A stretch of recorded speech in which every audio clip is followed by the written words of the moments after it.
আসসালামু আলাইকুম, আপনারা শুনছেন সংবাদ শিরোনাম।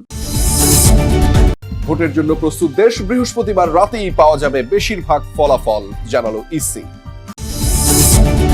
নেত্রকোনায় 4টি ভোট কেন্দ্র পোড়ানোর চেষ্টা দুর্বৃত্তদের। বগুড়ায় বিএনপি নেতার চোখ উপড়ে ফেলার অভিযোগ জামাতের বিরুদ্ধে। ভালো ভোট উপহারের প্রতিশ্রুতি আইজিপির। ভোটের ছুটিতে ঢাকা ছাড়ার হিড়িক, মহাসড়কে প্রচন্ড চাপ। প্রচার শেষেও সামাজিক মাধ্যমে গুজব ছড়ানোর শঙ্কা। ইতিহাসে নতুন অধ্যায়ের সূচনা হতে পারে এই নির্বাচন, ভিত্তি হবে গণতন্ত্র, বলছে ইউ মিশন। ইন্টারকন্টিনেন্টালে বিদেশি সাংবাদিকদের জন্য মিডিয়া সেন্টার চালু। এতক্ষণ শুনছিলেন সংবাদ শিরোনাম, এখন শুনবেন বিস্তারিত। 22 জানুয়ারি থেকে জাতীয় সংসদ নির্বাচনের যে প্রচার উৎসব শুরু হয়েছিল তা শেষ হয়েছে আজ সকালে। নির্বাচন কমিশনের বিধি অনুযায়ী 48 ঘন্টা আগে গণসংযোগের ইতি টানতে হয়। সে অনুযায়ী সকাল 7:30টায় শেষ হয় রাজনৈতিক দলগুলোর প্রচার।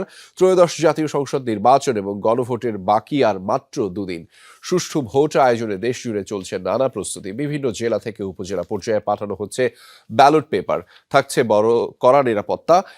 এর আগে পাঠানো হয় ব্যালট বাক্স, সিল, অবচনীয় কালিসহ অন্যান্য নির্বাচনী সরঞ্জাম।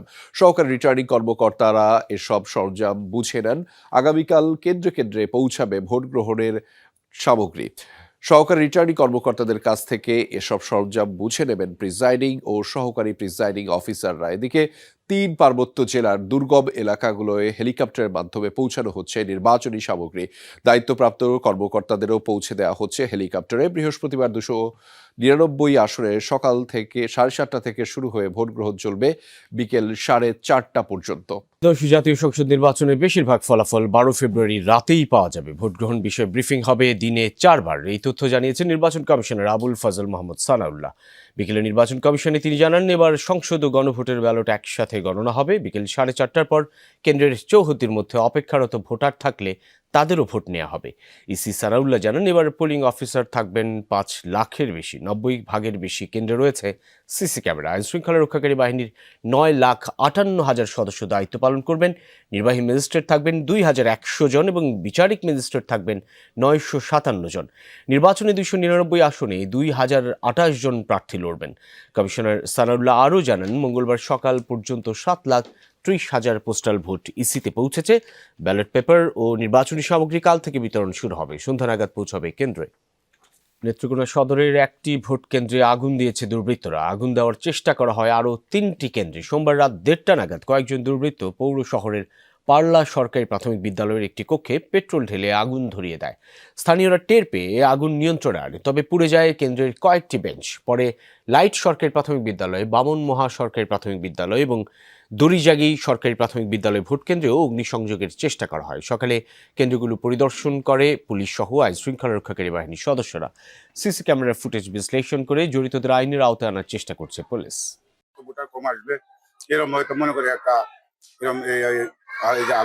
সামান্য কিছু পুড়ছে, এই আর একটু পেট্রোলের মতো কিছু পড়ে আছে। স্কুলের যে দরজাগুলো বন্ধ ছিল, বাট তারা একটা প্যানিক সৃষ্টি করার মতো, ওর জন্য আসলে সবগুলাতেই আসলে চটের বস্তা, কেরোসিন। দর্শক, নেত্রকোনার পাশাপাশি বগুড়াতেও কিন্তু সহিংসতার ঘটনা ঘটেছে। বগুড়ার নন্দীগ্রামে জামায়াত নেতাকর্মীদের হামলায় ইউনিয়ন বিএনপি সভাপতির ডান চোখ উপড়ে ফেলার অভিযোগ উঠেছে। দুপুরে সংবাদ সম্মেলনে এই অভিযোগ করেন বগুড়া 4 আসনের বিএনপি প্রার্থী মোশাররফ হোসেন। তিনি বলেন, গতরাতে নন্দীগ্রামের পার্শ্বন এলাকায় জামায়াত নেতাকর্মীরা ভোটারদের মাঝে টাকা বিতরণের জন্য একটি বাড়িতে অবস্থান নিয়েছে। পরে সেখানে যায় বিএনপি প্রার্থী সমর্থক ও স্থানীয় নেতাকর্মীরা। সেখান থেকে সালথা মাঝগ্রাম ইউনিয়ন স্বেচ্ছাসেবক লীগের সভাপতি বেলাল হোসেন ও জামায়াতের একজনকে আটকের পর পুলিশে খবর দেওয়া হয়। বিএনপি প্রার্থীর দাবি, পুলিশ ঘটনাস্থলে পৌঁছানোর আগেই জামায়াত নেতাকর্মী আর দাঁড়িপাল্লা প্রার্থীর সমর্থকরা তার কর্মী সমর্থকদের উপর হামলা চালায়। ইউনিয়ন বিএনপির সভাপতি মাসুদ রানা সহ কয়েকজনকে মারধর করা হয়। উপড়ে ফেলা হয় মাসুদ রানার ডান চোখ, ছিনিয়ে নেওয়া হয় আটককৃত 2 জনকে। এ সময় কয়েকটি বাড়ি ভাঙচুর করা হয় বলেও দাবি বিএনপি প্রার্থীর। ছেলের চোখ উপড়ে ফেলার খবরে দুপুরে স্ট্রোক করে মারা গেছেন মাসুদ রানার মা মাজেদা বেগম। মব করে ভোট কেন্দ্র দখলের মাধ্যমে সিল মারার ঘটনা ঘটলেই ওই কেন্দ্রের ভোট গ্রহণ বন্ধ করে দেওয়া হবে, জানিয়েছেন পুলিশ মহাপরিদর্শক বাহারুল আলম। প্রয়োজনে ইসির সাথে কথা বলে সেই আসনের ভোট স্থগিতও করা হবে। নির্বাচনের সার্বিক আইন শৃঙ্খলা পরিস্থিতি নিয়ে সংবাদ সম্মেলনে এই হুঁশিয়ারি দেন আইজিপি। সব মিলিয়ে ভালো নির্বাচন উপহার দেওয়ার প্রত্যাশা বাহারুল আলমের।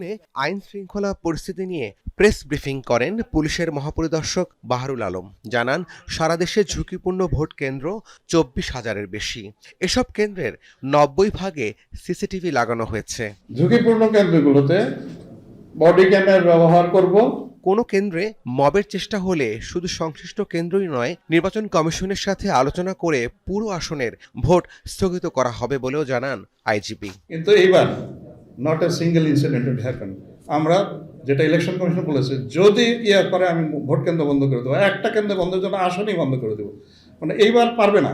তিনি জানান, লুট হওয়া কয়েক হাজার অস্ত্র এখনো উদ্ধার করা যায়নি, তবে নিরাপদ ভোটের জন্য সব প্রস্তুতি রয়েছে বলেও জানান পুলিশ প্রধান।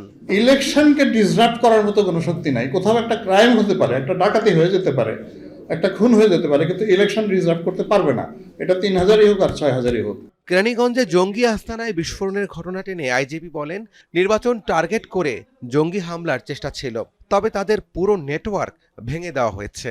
আমি মনে করি জঙ্গি হামলার আশঙ্কাটা, আমরা যদি কেরানীগঞ্জের ঘটনাটা না ঘটতো, আমাদের মধ্যে অ্যাপ্রিহেনশনটা বেশি থাকতো। এই মুহূর্তে আমি ওইরকম তীব্র আশঙ্কা বোধ করছি না। এদিকে নির্বিঘ্ন ভোট আয়োজনে সেনাবাহিনী, র্যাব, পুলিশের টহল চলছে। কেন্দ্র ও এর আশপাশে যৌথ বাহিনীর ফুট পেট্রোল চালানো হয়।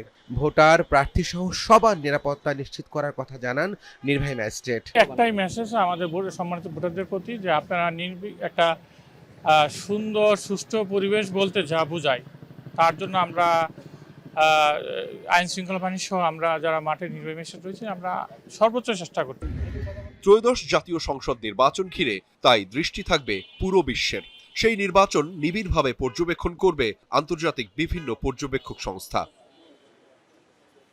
মঙ্গলবার সকালে রাজধানীর একটি অভিজাত হোটেলে ইইউর নির্বাচন পর্যবেক্ষক মিশন প্রধান কথা বলেন গণমাধ্যমে। জানান, প্রশিক্ষিত এবং সক্রিয় পর্যবেক্ষকরা ইউরোপীয় জোটের 27টি দেশ এবং অংশীদার রাষ্ট্র থেকে এসেছে।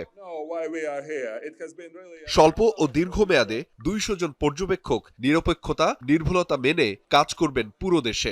একটি ঐতিহাসিক নির্বাচন পর্যবেক্ষণে মুখিয়ে আছেন তারা।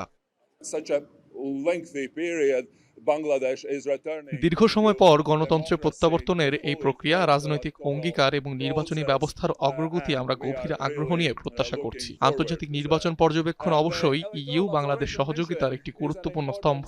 এই সহযোগিতা আরও বিস্তৃত হওয়া দরকার, কারণ আমরা সবাই জানি বর্তমান বিশ্ব পরিস্থিতি বেশ অস্থির। গণতন্ত্র ও রাজনৈতিক ক্ষমতার জবাবদিহি এবং আইনের শাসনের মতো বিষয়গুলো মেনে আন্তর্জাতিক মানদণ্ডেই হবে এবারের পর্যবেক্ষণ। একটি ভালো, অংশগ্রহণমূলক, বিশ্বাসযোগ্য এবং গ্রহণযোগ্য নির্বাচন আমরা প্রত্যাশা করছি।